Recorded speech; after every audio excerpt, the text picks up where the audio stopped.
الحمد لله نحمده ونستعينه ونستغفره ونؤمن به ونتوكل عليه ونعوذ بالله من شرور أنفسنا ومن سيئات أعمالنا من يهده الله فلا مضل له ومن يضلله فلا هادي له ونشهد أن لا إله إلا الله وحده لا شريك له ونشهد أن سيدنا ونبينا ومولانا محمدا عبده ورسوله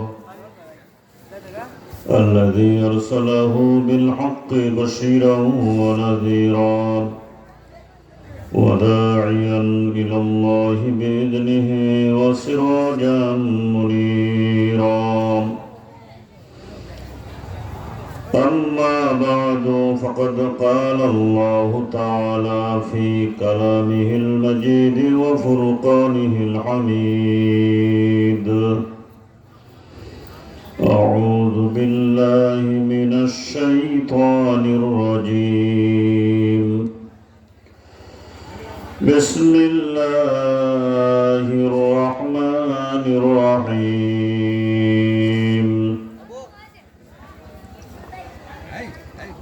قل إن الموت الذي تفرون منه فإنه ملاقيكم ثم تردون إلى عالم الغيب والشهادة فينبئكم بما كنتم تعملون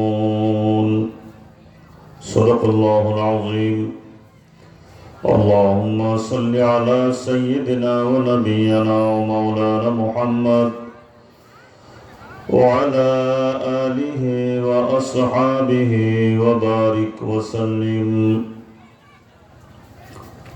معزز محترم جناب الصدر উপস্থিত উলামায়ে কেরাম অঞ্চলের বিভিন্ন গ্রাম থেকে আগত শ্রদ্ধেয় মুরব্বিয়ান নির্জন অন্যান্য সুধীমণ্ডলী ও আমার দিনী ভাইয়েরা পর্দার অন্তরালে মা ও বোনেরা আজকে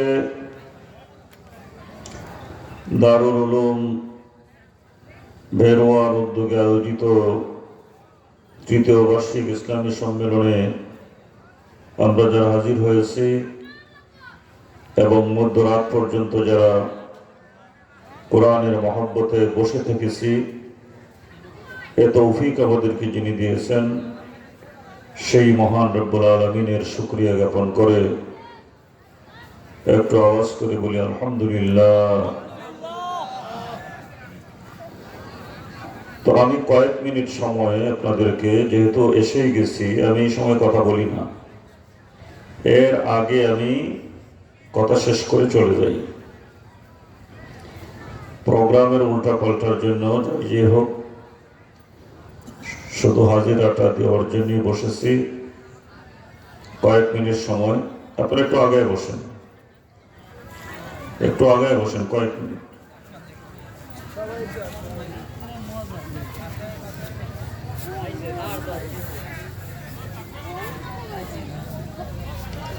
সন্ধ্যা থেকে নিয়ে এ পর্যন্ত উলামায়ে কেরাম বিভিন্ন বিষয়ের উপর আলোচনা করেছেন। এখন দোয়া হবে। সবার শেষ পর্যন্ত থেকে দোয়া করে যাওয়া, এটা আমার জীবনের প্রথম আজকে। আমি বুঝতে পারি নাই ওনারা এই প্রোগ্রাম এরকম করবেন, তা না হইলে হয়তো আমার আশা হতো।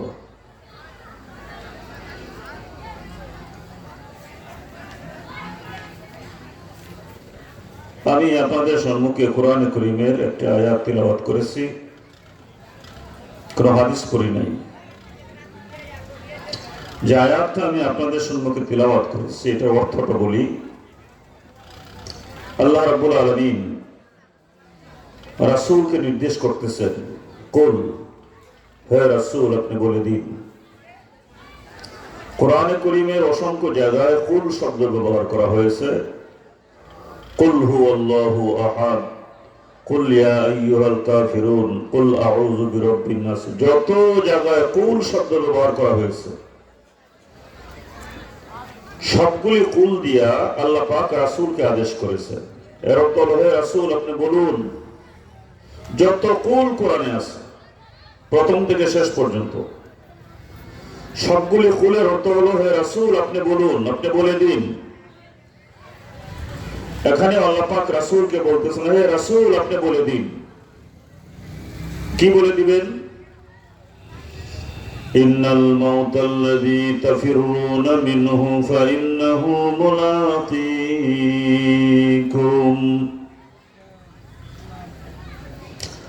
আপনি এই কথাটা মানুষকে বলে দিন যে মৃত্যুর হাত থেকে তোমরা বাঁচতে চাও, মৃত্যুর হাতে ধরা দিতে চাও না।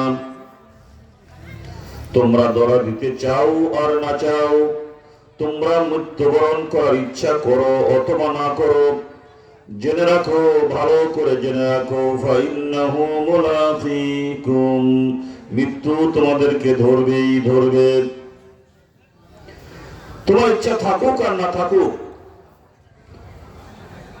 তুমি মরতে চাও আর না চাও, তুমি যদি বাঁচার চেষ্টাও করো এরপরে বাঁচতে পারবে না, মৃত্যু তোমাকে ধরবেই ধরবে, এতে কোনো সন্দেহ নাই। এই পৃথিবীর কেউ মৃত্যুর হাত থেকে বাঁচতে পারে নাই, আর কেউ বাঁচতে পারবেও না। সবাইকে মৃত্যুবরণ করে ওই যেখান থেকে আল্লাহ পাক আমাদেরকে পাঠিয়েছিলেন, আত্মাটা রূহের জগৎ থেকে আমাদের ভিতরে দিয়েছিলেন কিছু সময়ের জন্য। এই জন্য মৃত্যুর সময় যখন আসে তখন ফেরেশতারা ডাক দিয়ে বলে, ইরজিই ইলা রাব্বিকি রাদিয়াতাম মারদিয়া, ফিরে যাও, তুমি ফিরে যাও তোমার রবের কাছে, যেখান থেকে তুমি এসেছিলে সেখানে চলে যাও। রাদিয়াতাম মারদিয়া, খুশিতে যাও, আল্লাহ তোমার প্রতি খুশি আছেন। জোরে বলুন সুবহানাল্লাহ। নেককার মানুষকে এই বলে ফেরেশতারা তার জান কবজ করার আগে ডাক দেন। তখন সে বুঝতে পারে যে আমার সময় শেষ, আর যেহেতু আমাকে বলা হচ্ছে তোমার রবের কাছে খুশিতে যাও, তখন সে বুঝতে পারে যে আল্লাহ আমার প্রতি খুশি আছেন। তখন সে যাওয়ার জন্য পাগল হয়ে যায়, রেডি, সে যাওয়ার জন্য প্রস্তুত। আরো বলেন, ফাদখুলি ফি ইবাদি ওয়াদখুলি জান্নাতি।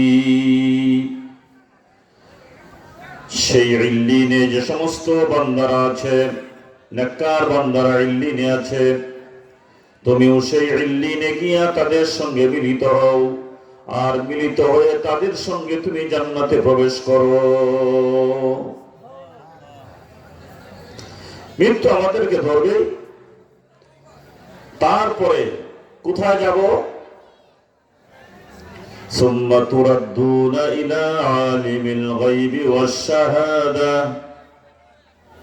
তারপরে তোমাদেরকে ফিরে যেতে হবে, তোমরা যাবে সেই সত্তার নিকটে যিনি আলিমিল গায়বি ওয়াশ শাহাদা, তুমি যা গোপন করেছো তাও জানেন, দিনে করেছো তাও জানেন, রাত্রে করেছো তাও জানেন, প্রকাশ্যে করেছো তাও জানেন, গোপনে করেছো তাও জানেন, একা একা করেছো তাও জানেন, মানুষের সম্মুখে করেছো তাও জানেন। যিনি, তিনি কে?